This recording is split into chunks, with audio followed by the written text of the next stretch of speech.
Welcome to this episode of the Sports Detective Podcast Show. My name is James Williams, and today, does BYU deserve to be in the college football playoff?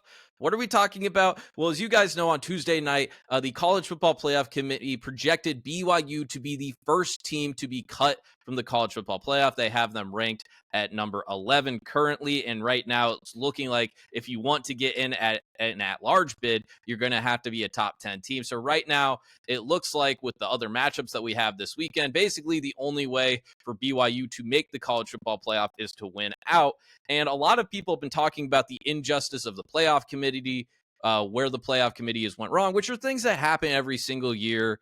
But a lot of people have been pointing out the fact that, hey, Miami beat Notre Dame head-to-head. Miami and Notre Dame have the same record, and Miami right now is on the outside looking in, and Notre Dame looks like they have a very secure spot in the College Football Playoff. But that might not be the biggest injustice of this College Football Playoff Committee, because ESPN has this guy, his name is David Hale, and he is a writer, and every single week he does an article. It's called the Angry Index, and it's basically, hey, which teams this week should be the most frustrated with the College Football Playoff Committee? And he had not Miami at number one. He had BYU at number one. So I'm going to go ahead and post-production will edit on this little section of his article. If you want to go and read the whole thing, we'll put the link in the description below. But we'll just read this short little BYU segment that's on there, because this is very interesting once you read this argument here for BYU. It's something that I really didn't understand until I read it. This past week seemed to be the apex of the biggest rankings debate, not Notre Dame or Miami. The argument here is easy to understand. The committee has consistently had the Irish well ahead of the Hurricanes, despite both teams having the same record and Miami holding a head-to-head win. But you know what's even easier to understand? BYU has a better record than both. In fact, let's look at some resumes, okay? So we have a blind resume test here, guys. Team A's best win is versus SP Plus ranking number 19. These are advanced metrics that ESPN does from Bill Connolly, by the way, which is something that I have been looking to try and understand how they are looking up, trying to understand how they are justifying some of the rankings. That's why Utah, for example, as high as they are, is because these rankings love Utah. So their best win, Team A's best win is number 19, number 21. They have a loss to number 2 on that ranking system, and they have 2 wins versus 7 and 4 or better teams, and they have the number 5 strength of record. Team B's best win is against the SP Plus, number 9. Their next best is versus number 25. Their only losses to number 3, 6 wins versus 7 and 4 teams or better, and they have a number 6 strength of record. So if anything, you could say that these resumes are very similar, or you could say that Team B, just a resume case, a blind resume case there, has a better resume than Team A. Well, you know what that team is? You know what Team A is? It's Oregon. It's not an SEC team. It's Oregon. It's not Notre Dame. It's Oregon. So they're making the case here. Hey, BYU has a case to be all the way at number 6 if they want to. They have that case. Well, Team A just moved up a spot in the rankings, seems assured not just of making the playoff, but hosting a home game, and no one seems to be arguing about its spot in the rankings. That's Oregon at number 6. Team B would currently be our first team out, a team with a resume that shows equally impressive wins, an equally understandable loss, and a far more impressive breadth of quality opponents, and yet no one seems to be arguing much about BYU's spot in the rankings either. So I found that incredibly interesting, and BYU fans, you guys have been going hard in the paint. You guys went hard in the paint on Tuesday night, tweeting out a bunch of interesting stuff here. So I'm going to go ahead, and I'm now going to share on a screen a bunch of bookmarks that I collected of BYU fans on the app formerly known as X. And it's not even actually all BYU fans. I think it's just a lot. I think some of these are college football fans too, basically kind of saying BYU needs a little bit more respect in some of these rankings. And again, I'll get into some other stuff here in a little bit, and I think a lot of this stuff will describe. Some of this stuff is incredibly easy to understand. Some of this stuff is very simple, just head-to-head rankings. Other stuff is not as simple. So BYU, I believe this is a BYU person. BYU has the right to be ticked off about number 11 being the first team out of the college football playoff. They are 10-1. They have 6 road games. A lot of teams have like 7, or excuse me, 7 home games, excuse me. And then they have 1 road loss to a top 5 team, and they are undefeated at home. They have wins over 6 bowl eligible teams, a win over number 13 Utah, 22nd best run game, 14th scoring defense, 9th in red zone offense, 5th in red zone offense. Notre Dame has played 4 road games, and they went 3-1. They started the season 0-2. Their best win isn't against a top 15 team. Alabama 9-2 played 4 road games and went 3-1. They lost to a 5-6 Florida State team, then lost to Stanford. Stanford team BYU ran out of the building. Oklahoma 9-2 lost to Texas, played only 4 home games and has 0 style points over a P4 team. That's some interesting stuff here. So the ACC, as you guys can now see this, I'll have to zoom out a little bit for this one. They posted this, FYI, only one of these teams plays an opponent with a winning record this weekend, Miami, and they show resumes with BYU and Utah. Now, the community notes came in and added that based on these rankings, or the most released rankings, BYU actually has 2 top 25 wins, Utah and Arizona. So this this graphic is just all wrong. And then someone else added, basically making the argument of why BYU is over Miami. That's because the last 6 weeks, BYU has played teams with 7, 7, 10, 7, 9, 8 wins, total of 48 wins, while Miami has played teams with 3, 6, 3, 8, 4, 7, total of 31 wins. Our wins, or this is a BYU fan, obviously, our wins over the last 6 weeks have combined 38 wins, and yours have 16. And we have 1 loss to a 10-win team, while you have 2 losses to 7, 8-win teams. Sit down, you jokes. Okay. Here we go. BYU is 6th in efficiency in the College Football Power Index in 2025. I usually try not to use the College Football Power Index, but I still think that is pretty notable there. Shehan Jarayaja, I'm sorry, I know I just butchered that name. He does a bunch of really good stuff. If you're a person that likes Big 12 football, your team is a part of the Big 12, you need to know who Shehan is. He does amazing work. So he tweeted, "It's crazy that BYU is likely to head into a conference title week at 11-1 with the number 6 strength of record in the country, a win over the number 13, and a strength of schedule higher than Ole Miss and Notre Dame, and be sitting out of the college football playoff field. One thing," and then he quote tweeted that, "one thing that I said is holding BYU back is that I don't think people grasp how good Texas Tech is. The SP Plus rankings have Tech at 4 points better than any SEC team, but it's only Texas Tech, so it's not taken seriously." By the way, the only 2 teams ahead of Texas Tech in those rankings are Indiana and Ohio State, which is why they have been consistently number 1 and number 2. Okay, Booze Cougs, isn't that kind of counterintuitive for be a BYU account and your booze? I don't know. Nice rhyme. There isn't a single category where Notre Dame is better than BYU besides brand bias.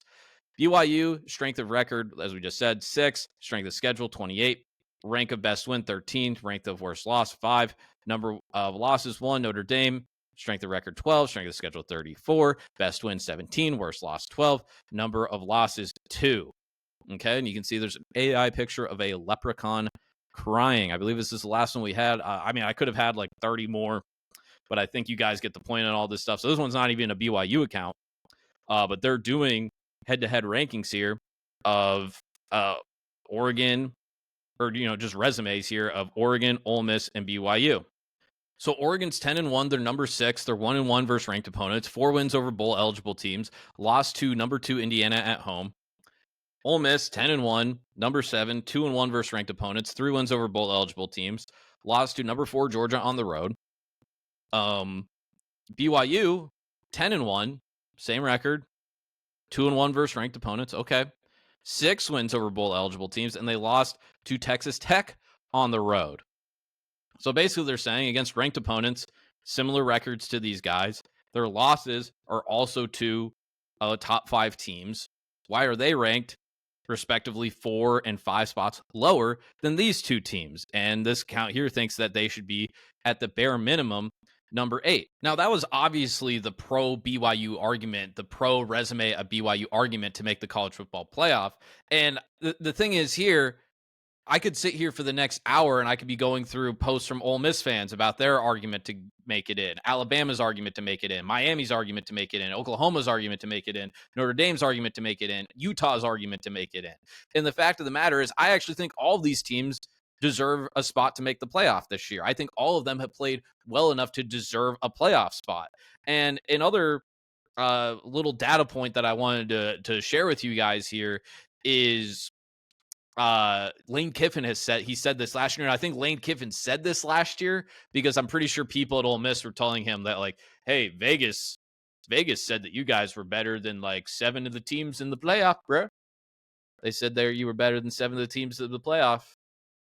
And then if you've followed Lane since then, he's basically been saying, hey, well, we should just have Vegas do it. And the dumb thing that Lane Kiffin did this year is that he said that this year, and he was talking about Texas A&M being ranked ahead of Indiana and Ohio State because of Vegas. That's what he said. But then you actually go to projective metrics on how those games would be at neutral sites, and Indiana and Ohio State were projected favorites over Texas A&M. So they're actually doing the thing that he wanted. They were actually doing the thing that he wanted. So I went ahead and I did that, and I'll put the link of this site that I use. It's Parker Fleming. I believe it's called College Football Graphs or Stats Graphs or something. I believe that's the name of the website. I went through and I did BYU versus the top 10 teams. I also did Miami in the college football playoff, and I did neutral site. What would the spread be? What would be the hypothetical Vegas spread be? And it's based off his calculations. If you guys have other sites that you know that do just projected spreads, please share them in the comments. I would love to see other sites that do this. But Ohio State's 14.6. This is all of them being favored. Indiana 11.6, Texas A&M 4.6, Georgia 5.7, and this is over BYU. Texas Tech 7.9, Oregon 5.3. Ole Miss is 0.2, so it's basically a pick 'em. Notre Dame 9.6, Oklahoma 3.3, Bama -4, Miami -5.6. And this is where it's just getting kind of confusing, though, with the college football playoff committee and how we decide all of this stuff, right? Because you could say, oh, well, we're doing, projections on today, projections on how we think these teams would play today based off these certain models or how good we think that these teams are playing. And that's their argument for that's okay. Well, that's why we have Notre Dame over Miami, because we think if they played tomorrow on a neutral site, Notre Dame would beat Miami. It would be a different result than the first time. Well, if then that's the case, then why isn't Miami over BYU? Well, if that's the case, then why isn't Ole Miss down farther on this list? Why aren't they tied with BYU if that's the case? Okay, well, then you'd say the SP plus rankings. That's some of the stuff that we've been talking about for a very long time here. Well, and then if that's the case and we're ranking these advanced metrics all the time, then why is Tulane the top G5 team, and it looks like you're going to put the winner of the American in the college football playoff when North Texas on these rankings is higher than every single American team in those metrics, and North Texas only has 1 loss. So, like, over and over again, when you were trying to make sense of what the committee is doing, you're trying to make sense. Okay, do you guys care about resume? Do you guys care about bad losses? If you care about bad losses, then why is Alabama still in the top 10? Like every single way you slice it and dice it, like you counted out Miami because they have the bad losses. Out of all the teams that are in contention to make the playoff, Alabama has the worst one, but you don't care about that, but you care about Miami's because it happened later in the season. Any way you look at it, it's just incredibly confusing to try and figure this stuff out. I spent a lot of time, and there's a lot of stuff here that I have written down that I'm not even going to get into this video. Like, I spent a lot of time trying to figure out, okay, what is the thing that you guys are trying to do? What is the thing that you care about the most? And there's really not a rhyme or a reason for it. And I'm trying to figure out solutions, because here's the thing. You're going to, like, I am taking the time. I don't have any dogs in this fight. I want less SEC teams in there. I hate that conference. I hate those people. I think that conference has ruined the entire sport. That's a different conversation for another day. I want as little teams from that conference as possible in there. That's my only bias, and I'm trying to sit here and I'm, because you could say like, well, you can go resume. BYU deserves to be in. That was the whole case of the first thing that we were doing. But then those people that would fire back at you and say they don't deserve it, be like, well, look at these SP Plus rankings. They have them at number 16 on those, and all the other teams are ahead of them.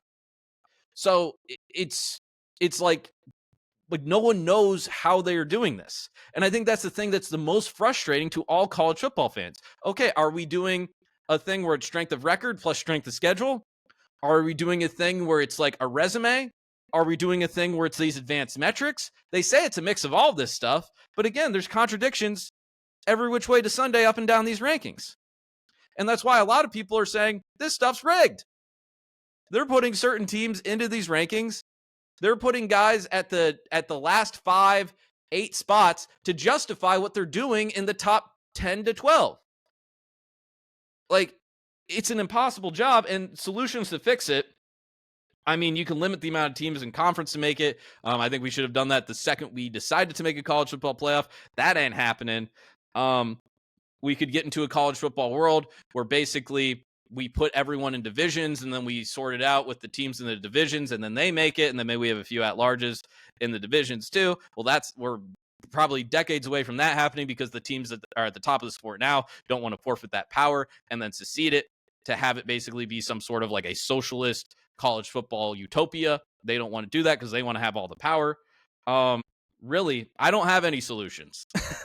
I think we have a bunch of teams that are deserving this year to make it. And I'm rooting for you, BYU. I want my Big 12 teams to make it. I think you guys have been very, very good this year. Another thing, too, when you talk about like some of these rankings and ratings, and I don't even know if this is true, but there's also the argument, too, where it's like, okay, well, Utah dropped because they played Kansas State close. Who Kansas State, by the way, at the beginning of the year was a projected top 25 team. They have talent on that team. I think their season just kind of fell off, the wheels for a little bit. So is it like, and we also had a moment in the college football playoff broadcast when they were releasing the rankings where the guys on the set were talking about, they were comparing Notre Dame, Miami, and they're like, well, Notre Dame and Miami both played Syracuse, and look what Notre Dame did. They dropped 70 on their head. In Miami, they didn't beat them by that much. And we know this committee likes the eye test. And then it's like you look at the scores, and you're like, okay, did Miami, like Syracuse is a bad team this year. I think they have like 2 or 3 wins. And you look at that, and you're like, okay, did Miami like only beat them by like a field goal or something? Like what happened? And then you look at it, and you're like, no, Miami beat them by like 3 or 4 scores. And you're like, wait a minute, is Miami supposed to be piling it on? Are they supposed to be going no huddle in the fourth quarter to get stats, to stat pad, to build a resume, and to get style points? I don't want to live in a college football world like that, where we're having to worry about style points. So BYU, your guys' path is basically, lucky for you guys, if you guys win out, you make it. You win the Big 12, you make it. The other option would be, hope Alabama loses the Iron Bowl. I think if Ole Miss loses to Mississippi State, I think they're out. Hope Oklahoma loses to LSU. Hope Miami or Notre Dame lose. Miami actually is playing Pitt this weekend. But even if Miami loses, you're still going to have the ACC champ that would trumpet you if you're thinking you're getting it as an at-large. So the other thing, too, is like hope, because you beat Arizona, you beat Iowa State, hope those teams win this weekend. That bumps them up, too, which in turn bumps you up. Hope Utah wins by 75 or something. This is all a mess. And I think fans are just frustrated because it changes every single year, and there's no consistency. There's no rhyme or reason for what they're doing. They're like, oh, well, we're doing this for this. Then you're like, okay, well, then if that's your logic there, then why aren't you applying that same logic over here? And then they're like, oh, well, we're doing this then. We're now doing this. And it doesn't make sense. It doesn't make sense. Let me know what you guys think. That's going to do it for this episode here today. Let me know what you guys think. Put resumes in the comments, things I forgot, resumes for other teams. Would love to hear you guys' thoughts. I'm not making an outcry here that like I think BYU's done enough to make the playoff, and I think if a team in a power conference goes 11-1 and their only losses are to like a top 3 team, I think they should make it. I don't think that's great, and it's not like they didn't cupcake their way through the schedule, and that's what we were so upset about last year with Indiana and SMU.